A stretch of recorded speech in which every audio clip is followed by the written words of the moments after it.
I'm Suzy Shaw, mom of two, now adult boys, and author of the book Mother of Boys Survival Guide. This podcast shares practical insights, expert advice, and real conversations to help moms raise confident, capable boys. You can find more episodes and resources at mothersofboys.life. Now, let's get into today's conversation. Why boys struggle in elementary school and what moms can do about it. I have sat in a back-to-school night the first week of school with my husband and listened to our son's third grade teacher tell us, "Your kids are not going to have a good year." As we looked at each other, our hearts sank. And she was right. It was a horrible year for exuberance. And a lot of kids in the class, primarily the boys. And that wasn't our first issue in elementary school. His older brother, Ernest, had his challenges too. But the fact that she said it out loud to a room full of parents was kind of astonishing. And it turns out this isn't just one classroom or one teacher. In many schools, boys make up the majority of behavior-related calls home and discipline referrals. And it often starts as early as kindergarten and first grade.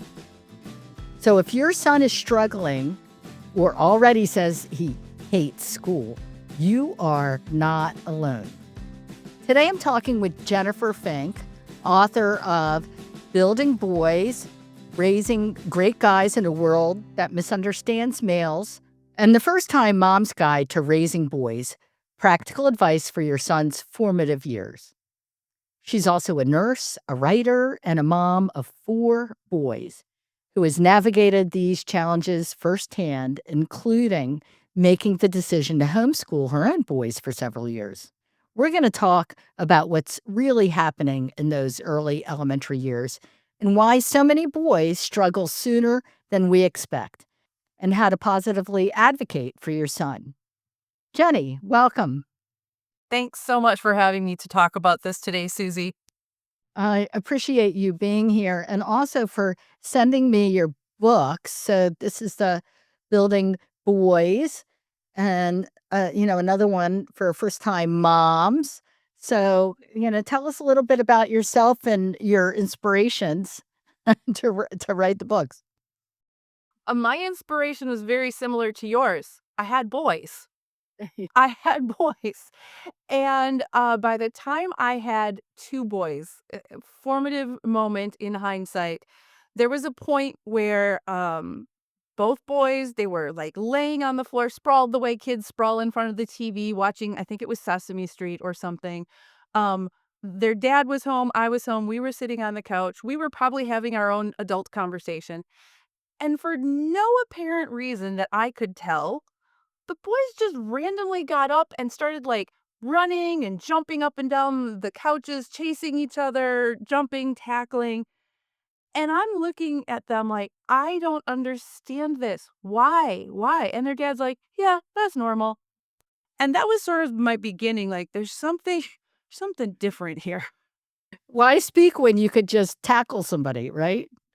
Right? Like, there's something different here. So I started learning more about boys, really to survive my own life, to have some understanding of what's going on and coping mechanisms that I could use as I parent my own boys. And as my oldest then got into school and we started running into some of these issues that you've already mentioned in the beginning, I think that's when I went a little further down. I learned a little more. I had already started writing, transitioning from nursing full-time as a career to also writing, and I, at some point, pitched an article about boys and learning in school, and I got to, interview people that were already working in the field, learn more, and everything just snowballed and grew from there. So in those earlier years of elementary school, what was your experience like and what kind of issues did you have? We made it until 1st grade. No, kindergarten. It was kindergarten already when my oldest son, who of course is my, first kid to go to school, started saying he hated school. I was not prepared for that in first grade, in kindergarten. I mean, in kindergarten, how do you hate kindergarten? I expected that I would hear that at some point. I think every kid at a certain point says, I hate school. I was thinking middle school. I was not thinking kindergarten. And to be honest, I kind of brushed it off for quite a while, just the reassurances and I hate to say I did this, but this was where, no, you don't. You don't have a lot of friends at school. Look at all the fun things you do. It did take me until he was in first grade to really kind of sit down and listen to what he was saying and then combine that with some of what I was observing. And when I sat down and listened to him, ultimately, he he was both bored, he was struggling on the playground. He wanted to play like elaborate make-believe games, and some of the other kids just wanted to tackle each other, which is totally fine, except for that there was also a school rule against tackling each other. And my kid had a very strong sense of right, wrong, and justice at that point that allowed for no gray spaces. And if you are a boy in kindergarten and first grade, that does not make you a lot of friends at that point in time. Mhm. So it was kind of a culmination of all of these things that made me again. I did research and I looked kind of long and hard, and I found out, mine's not the only kid dealing with some of these issues in kindergarten, in first grade. So I was really surprised to learn that boys, consistently make up the majority of school discipline referrals. And so, from your research and your experience, how common is that? So distressingly common. Now, I did not experience that with my oldest son. And as spoiler alert, although you alluded to it in the beginning, we did ultimately pull him out of what I call school halfway through first grade and then homeschooled for a number of years. The next of my children to go from like kindergarten through the system was my youngest one. The older ones did those early years at home. Him, we ran into this all the time. I got more calls and emails from school um, about bad things than good things. Thankfully, at this point, I knew that we were not alone. So, statistically speaking, Susie, this starts even earlier than kindergarten. It starts in preschool. Boys make up approximately half of the kids in preschool in the United States, as you would expect, based on demographics. But they make up 80% of the suspensions from preschool. Note that from preschool. And the statistics are even more alarming for Mhm. brown boys. For so many kids, their first experiences with a school setting is getting in trouble, getting kicked out, which is it forms this foundation of you don't belong here.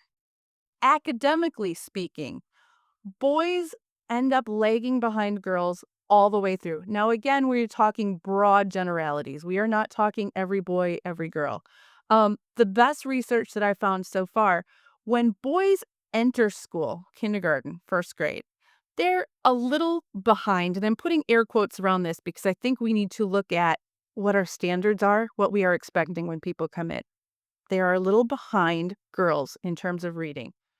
This gap broadens as boys go through school. It broadens. Boys are more likely to be at the failing end of the class. Girls are more likely to be at the A's part of the class. Boys are far more likely to be in the special ed programs. They are more likely to be in the school office.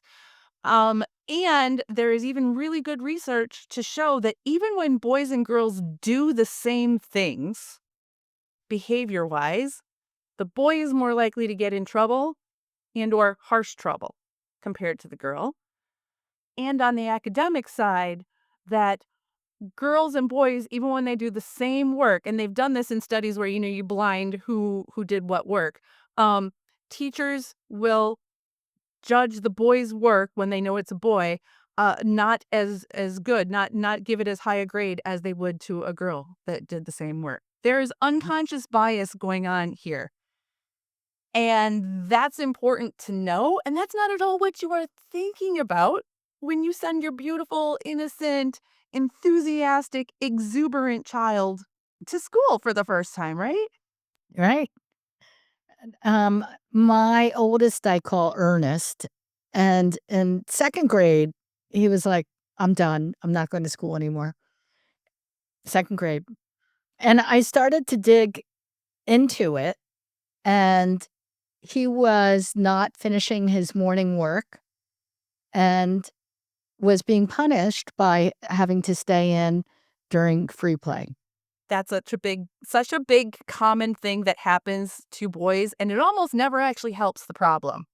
No, well, it makes the problem worse because of all the things of getting some energy out, Yep. that's the thing that's gonna help save you. Yep.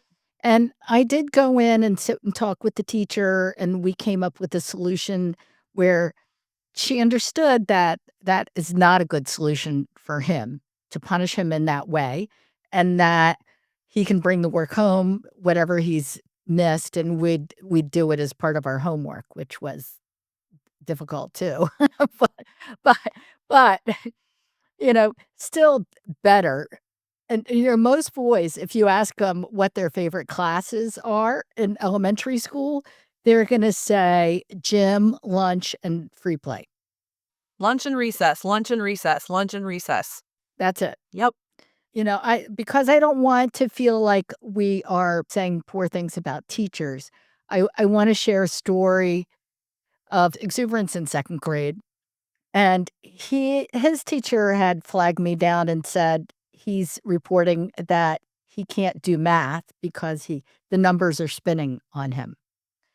And so we took him to, have his eyes checked, and it turned out he had no issues at all with with his eyes, did not need glasses. And so I explained that to him on the way home, and he totally fell apart. He insisted that he needed glasses. This is one of those parenting moments. Like, there are the things that we think we are going to have to deal with. You never expect that telling your kid that their eyes are good is going to result in a meltdown. It was, now I feel like I'm really leaning into the crazy, right? So now I am literally getting him glasses, at one of those very quick glass shops because I can't give him something without safety glass in it for Lord's sake. I mean, his name is Exuberance, right? So so we give him the glasses, I send him off to school. I forget to mention it to the teacher. So I see her, I don't know, a week later, and she's like, "Wow, the glasses are great. It's making such a difference." And I was like, okay, they're not really glasses. He doesn't really need glasses. He thinks he needs glasses. I think he would prefer to wear a cape. Um, but without the cape, he's decided look smart, be smart, feel smart. And so, fast forward another couple of weeks, and the teacher flags me down and she says, "The glasses are the greatest thing I've ever had in my class." Because when I see him pull the glasses out and stick them on, I realize I've just lost about half the class. And so I back up and teach everything a little bit again. And so that's a story of a fabulous teacher. And a fabulous parent. And I mean, you were in this situation where like, I do not understand what's happening. I don't know why it's happening. There is no playbook for this. You are making it up as you went along, but you were looking at and listening to your son.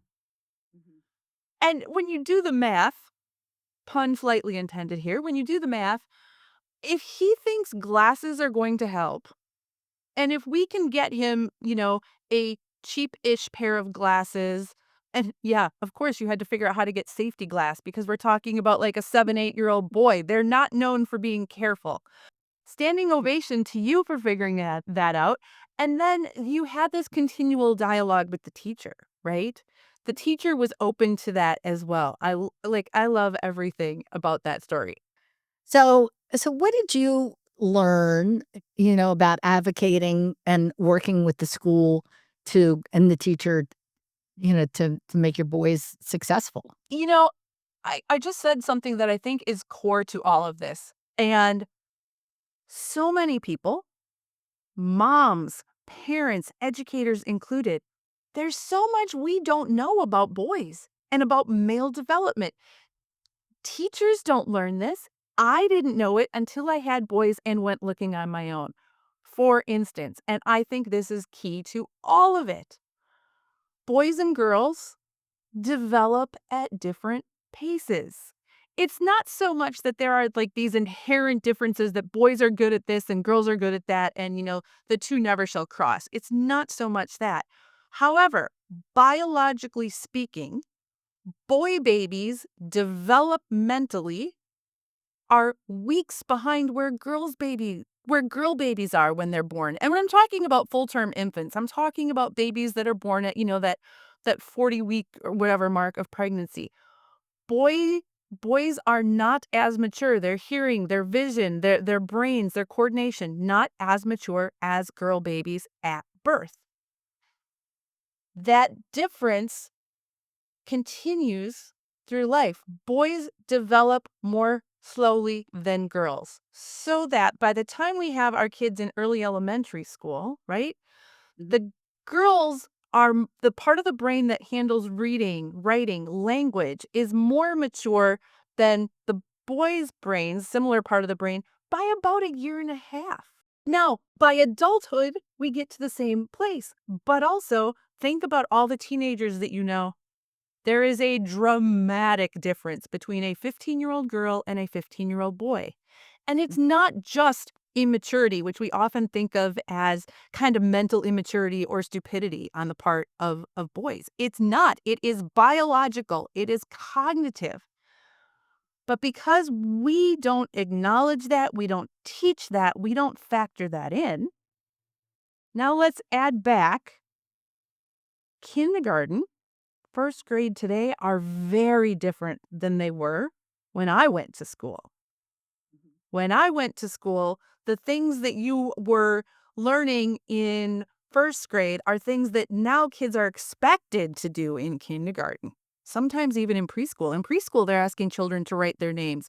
If your fine motor is such that you're not great at holding onto a pen, that's really, really hard for you. So we are continually taking boys and putting them in these circumstances that aren't a good fit for their abilities, and then they get the message that they're failing. It's not that the expectations are wrong, they are failing. So I paint that as the background. When it comes to advocating for our boys in school and helping them through this, sometimes you get lucky. Sometimes you get a teacher that is very open-minded and, yes, understands that taking away recess or free play is harmful to the child and will work with you. And other times you are working with a system that is not responsive, a system that is static and for reasons that perhaps are even out of the administrator's control, they can't change, they won't change. That's really, really, really difficult. I I will say that in this other school, after that horrible reaction with the 3rd grade teacher, I did go in and I talked with the guidance counselor, and we had a very serious conversation about male teachers because the boys had neither one of them had never had a male teacher, and they had 2 male teachers in 4th grade, and I'm like, "You have gotta give him a win."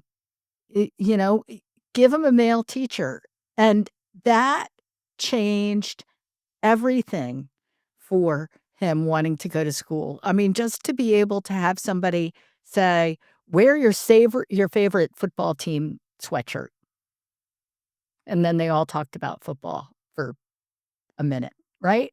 Those little shifts, having a male was really, really powerful. And there just aren't very many men teaching. There are fewer male teachers today than there were. The numbers have been declining, and it's not good. It's not good for our boys. It's not good for our girls. Girls need to see male teachers as well.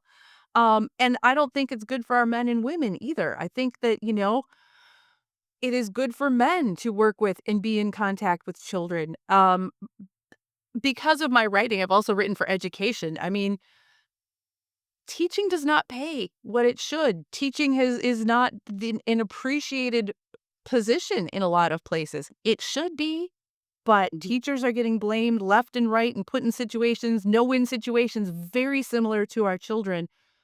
So unless and until we change those things, yeah, people aren't going into education that could be great, and that's really hard. That's really hard for all of us. If there are if there are male teachers in your school, yes, fantastic. If your son, if your daughter has access to that. One of the reasons why I wrote my book, Building Boys, Raising Great Guys in a World That Misunderstands Males, is because when you are parenting, you don't have time for the systems to fix everything. You can advocate for your son. You can do your best to get him in as great of an educational environment as possible. But very often, it's not going to be ideal. And you still are tasked with, how do I nurture this child in this less than ideal environment? And I'm here to tell you, it is 100% possible. Even if school is a struggle for you, little things. Suzy, you mentioned wear your favorite football team jersey to school, right? And you can talk about football. A female teacher could do that too. It may or may not have the same impact. Another thing that happens so often to our boys in school is they get these messages, both spoken and unspoken, that what they are interested in is not okay at school. Not okay. You cannot swing sticks around on the playground. You cannot tackle each other. You cannot and should not, don't even try to write a story or draw a picture that has any kind of violence in it, because you will likely get in trouble, called to talk to the teacher. Your parent will get called in. The school counselor may get called in. How do I know? Oh, because it happened to me. There are stories in my book. I mean, my kid, I got a call from the teacher because, he drew a picture of a shark attacking humans. Okay. Like, that is the plot of Jaws. Big worldwide movie. Um, So boys get these subtle messages that the things they are interested in, there's no space for them at school.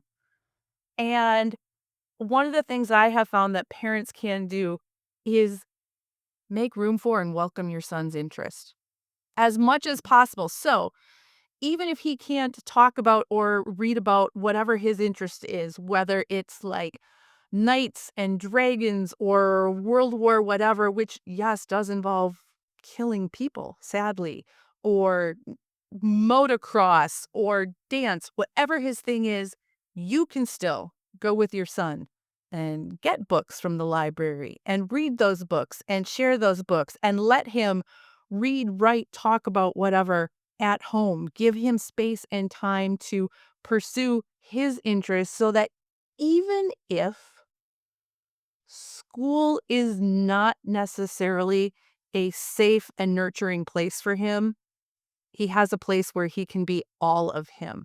And I think that that ultimately makes a difference and then gives our boys the resilience to deal in these situations that are sometimes challenging for them. I 100% agree.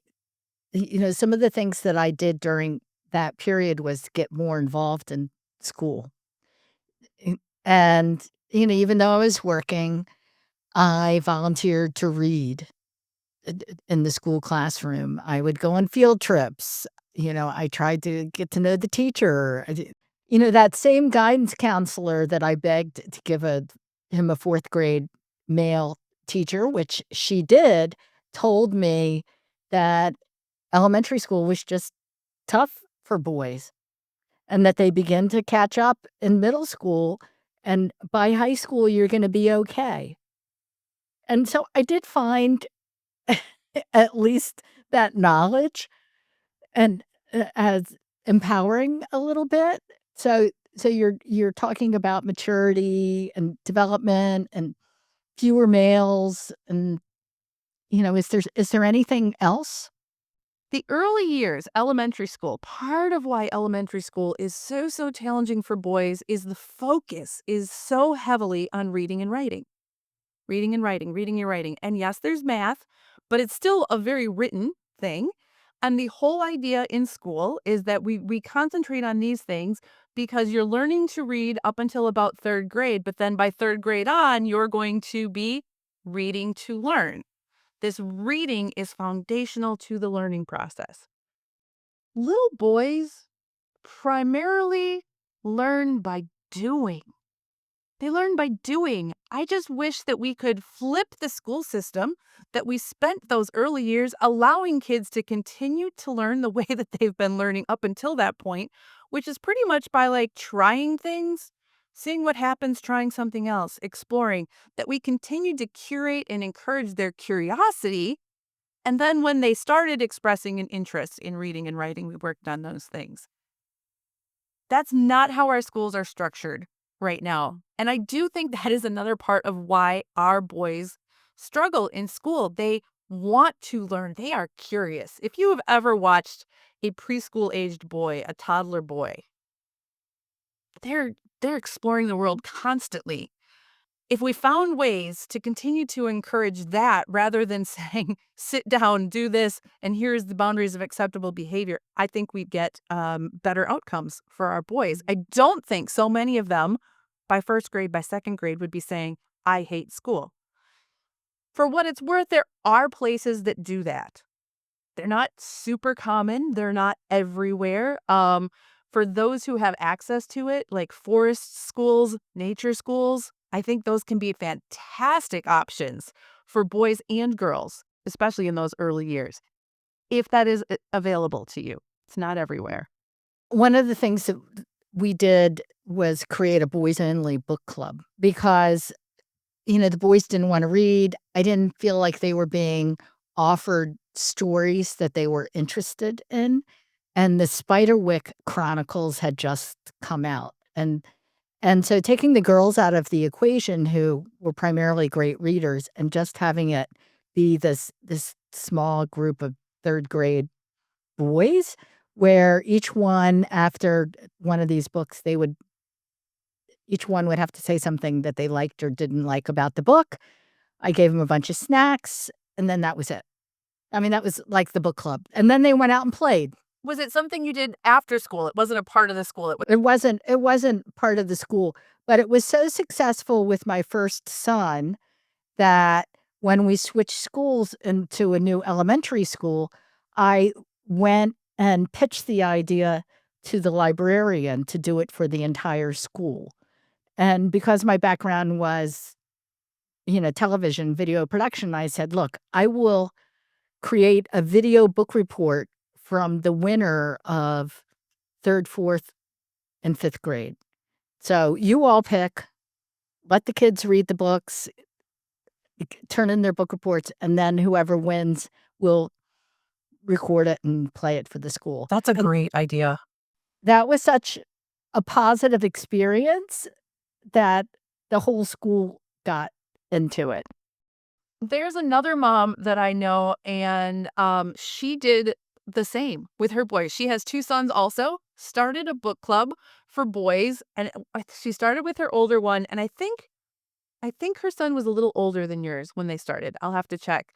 And it went on for years. And then ultimately did the same thing with her younger one. So I think that is a fantastic idea and another great example of how parents can kind of fill in and supplement what is going on in school.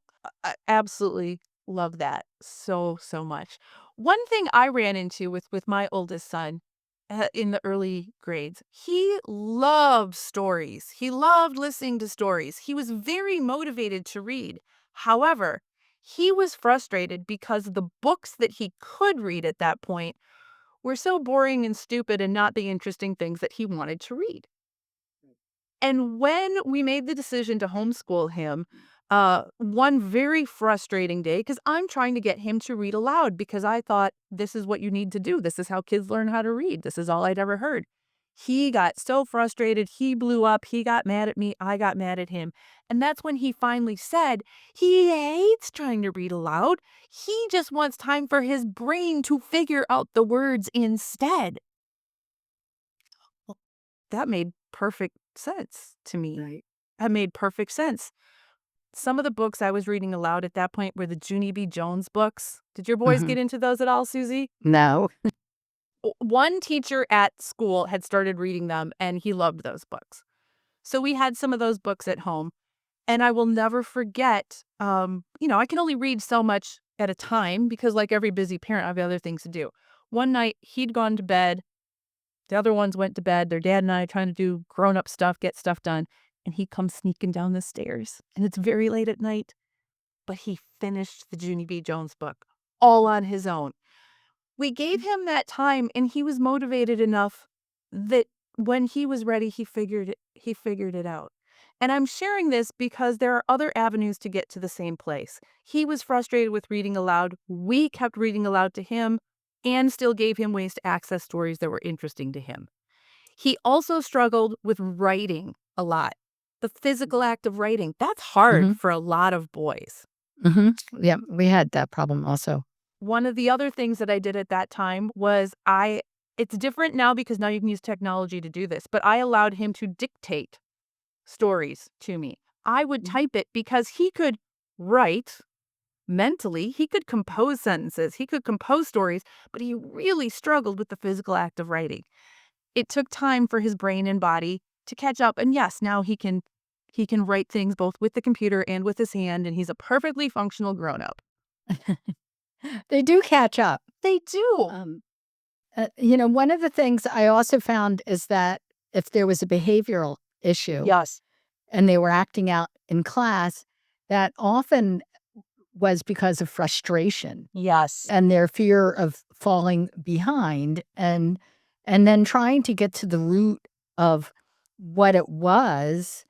We could then get him a tutor and we did that even in 3rd grade. We put him in a program to help catch up, and that made a big difference in their attitude towards school.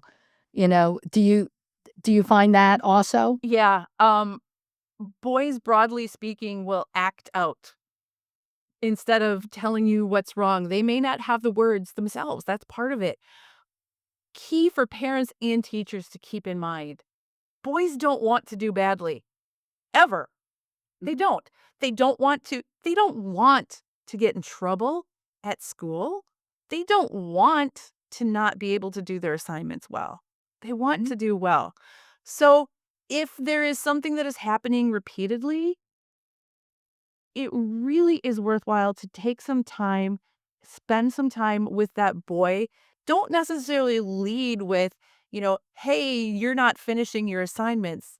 You can get there, but try and listen and figure out what's going on in his head. How is he feeling about whatever?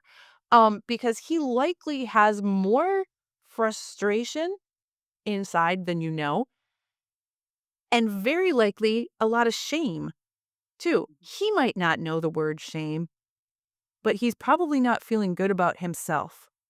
And you said it so beautifully before. You said this kid needs a win. Yes. Our kids all need wins. When you go too long between wins, you feel really bad about yourself and you start to assume you are the problem. Right, right. So, I want our listeners to know that we have done podcasts and we have resource pages on reading and helping your son be a better reader and also communication for elementary school and boys of different ages. At the end of every podcast, I asked our guests to give us a guiding thought, a mantra, something that elementary school mom might be able to say to herself during those moments. Do you have one? Believe in your boy. Believe in your boy. Believe in his inherent goodness and his ability. He might be struggling with fill in the blank right now. It will not always be like this. Believe in your boy and believe in yourself. That'll get you through. And it will. And I also just want to add, the mob, the mothers of boys, to have a community of friends that you can speak honestly about issues and collaborate on solutions is very, very powerful. Hugely important because so many of us moms of boys, we don't expect this when our boys hit school. When they start getting in trouble, when they start struggling, we think we are doing something wrong. We don't realize it's a systemic problem and that most of the moms of boys are dealing with the same thing. So we try and solve it on our own while also feeling bad, instead of being honest where everybody could feel better. And as you said, we can work together communally to find solutions that work for our boys. Talk with the other moms of boys. And that's the motivation really behind both of us writing our books. Tell us specifically about each book and where people can find them. The first one I wrote was First Time Mom's Guide to Raising Boys. That is primarily aimed at moms of boys, basically kindergarten through age 8, available on Amazon. Building Boys, Raising Great Guys in a World That Misunderstands Males also is on Amazon, and it is coming out in paperback this summer. Right now it's currently out in audiobook and hardcover. The paperback will be out in August. And one of the things that I want to do with that is do more interactive book studies and conversations with that. So stay tuned because I may be sharing news about that as the summer goes on, as we get closer. Fabulous. And I hope you come back and talk with us about older kids and Yeah, I would love to. terrific. Thank you for joining. Thanks, Suzy.